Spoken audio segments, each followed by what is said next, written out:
자, 안녕하세요 여러분. 꽃보다 취업 강원 대표입니다. 오늘은 여러분들한테 삼성 디스플레이 채용 공고를 가지고 왔습니다. 삼성이 드디어 2024년 하반기 포문을 열었습니다. 상반기 정말 힘들었어요. 상반기 원서 넣어보신 분들은 알겠지만 최근 몇 년 들어 역대급 취업난이 펼쳐졌는데 티오도 많이 적고 그 이유가 뭐고 대응을 어떻게 해야 되는지는 제가 위에 링크를 드렸으니까 꼭 보시면 좋을 것 같고요. 삼성 디스플레이 정말 열심히 잘 써서 내셔야죠. 여러분들이 상담을 찾아오시면 여러분들의 직무 설정, 방향성 설정, 취업 전략 설정, 그리고 진짜 잘 쓴 자소서를 보면서 자소서가 이런 거구나.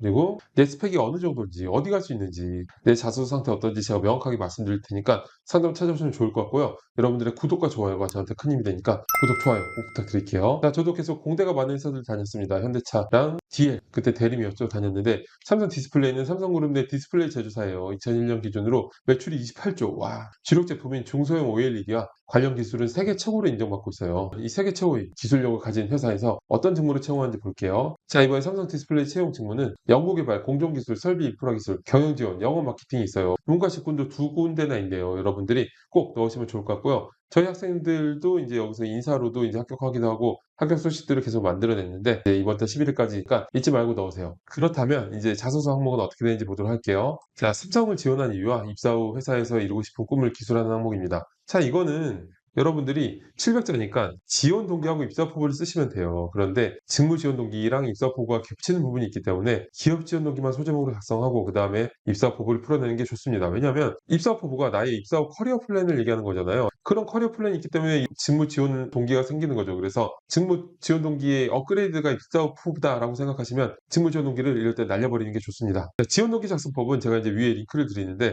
보시면은 명확하게 알 수 있어요. 기업 지원 동기는 먼저 지원자로서 프라이드를 가질 만한 내용을 진정성 있게 풀어내면 돼요. 사실 기업 지원 동기에 별로 관심이 많이 없어요. 채용 담당자들이. 왜냐하면 자소서는 자기를 보는 거잖아요. 그래서 이걸 너무 꽉 채우면 안 되고 어차피 여기는 입사법을 작성하기 때문에 꽉 채울 일은 없지만 그래도 이 기업 지원 동기가 기업 얘기를 안 쓸 수는 없어요. 요식행위다. 꼭 이제 형식적으로 넣어야 된다. 대신에 내용 자체도 내용이지만 체계가 중요해요. 잘 읽히는 체계적으로 쓰면은 이걸 읽는 사람들이 굉장히 비즈니스 라이팅을 잘하는구나라는 생각이 들 수 있기 때문에 꼭 위에 제 영상 보셔가지고 쓰시는 체계 방법 아시면 좋을 것 같고요. 일반적으로 기업 지원 동기는 성장, 도전, 비전 등의 키워드로 설정하면 효과적인 재료를 찾을 수가 있습니다. 그리고 입사 부문은 직무 중심의 단계적인 커리어 플랜을 구체적으로 작성해야 돼요. 뭐 열정을 다하겠다, 선배님 말씀 잘 듣겠다, 기존 문서를 활용하겠다 이런 걸 적는 게 아니라 내가 이 직무에 대해서 얼마나 관심 있고 전문성을 가지고 있는지를 풀어내는 건데 입사 포부에 꼭 들어가야 될 거는 일단은 나의 어떤 강점, 어떤 경험들이 이 직무에 도움이 될지 하고 그리고 입사 후 단계적인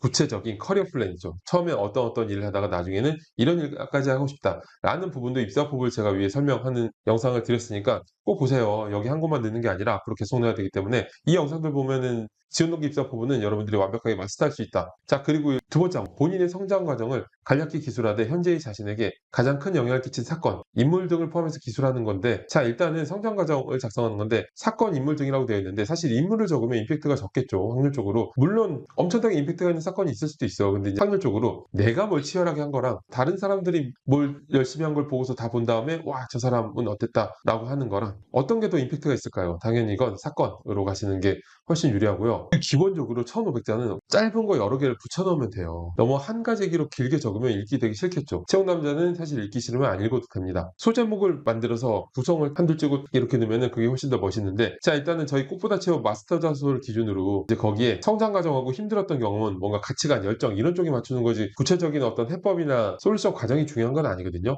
나머지 장점, 개선, 협업 이런 것들이 구체적인 솔루션이 좀 더 중요하지만 둘 다 어쨌든 간에 스토리텔링을 해야 돼요. 스토리텔링을 여러분들이 해야 되는 이유가 뭐냐면 자, 자소서 항목들 중에서 어떤 항목들은 스토리를 명확하게 넣어야 되고 어떤 항목들은 직무 전문성을 컴팩트하게 어필하는 게 좋은데 직무 전문성을 컴팩트하게 어필하는 항목들은 딱 나와 있어요. 직무 역량을 키우기 위해 노력했던 경험 쓰시오 라든지 그런 것들이 있기 때문에 이런 항목은 명확하게 여러분들의 스토리를 넣어야 되는 거죠. 자, 일단 스토리를 넣는 항목들은 주의하셔야 될 게 경험을 나열하면 안 돼요. 프로젝트 보고서처럼 성과 보고서처럼 마치 내 매출을 5%에 향상시킨 게 가장 나의 어필할 것인 것처럼 쓰면 안 되고요. 경험은 구체적이고 명확하되 그 안에 스토리를 넣어서 스토리텔링을 해서 한호흡에 기획금하고 그리고 다 읽고 나면 이 자소서에서 어필되는 거는 어떤 프로젝트 경험을 어필하는 게 아니라 나의 열정, 가치관, 커뮤니케이션 능력을 어필하는 건데 결국에는 되게 어려운 게 스토리로 꽉 채우는데 이 사람이 느껴져야 되고 정말 어려운 거예요. 그래서 자소서는 이 사람이 어떤 사람인지 보기 위해서 이런 경험을 쓰라고 하는 건데 학생들 보면 다 뭔가 막 프로젝트 한 거 어필, 뭐 성과 낸 거 어필 이런 거 하고 있어요. 이런 항목들은 그런 게 아니다. 특히 성장 과정 이런 것들은 가치관, 열정 이런 거에 맞추는 거기 때문에 그렇게 생각하시면 되는데 저희 마스터자소 기준으로는 저는 협의의 성장이라는 느낌으로 성장 과정이나 힘들었던 경험 중에 하나를 넣고 그리고 한 줄 떼어서 갈등을 중재했던 협업 경험을 넣는 걸 좋아해요. 이게 광의의 성장. 너무 가치관 얘기만 1,500자 채우면은 좀 밋밋해. 그렇다고 직무 역량 이런 거 쓰면 얘네가 원하는 거를 쓴 게 아니잖아요. 사실 이렇게 써도 저렇게 써도 합격은 하는데 합격 자소서라는 게 사실 스펙이 좋으면은 그렇게 자소서를 잘 안 써도 여기저기 합격하는 사람 되게 많아요. 그래서 합격 자소서라는 게 사실 그런 법이기 때문에 저는 자소서만 가지고 줄을 매긴다면은 너무 밋밋하게 하는 것보다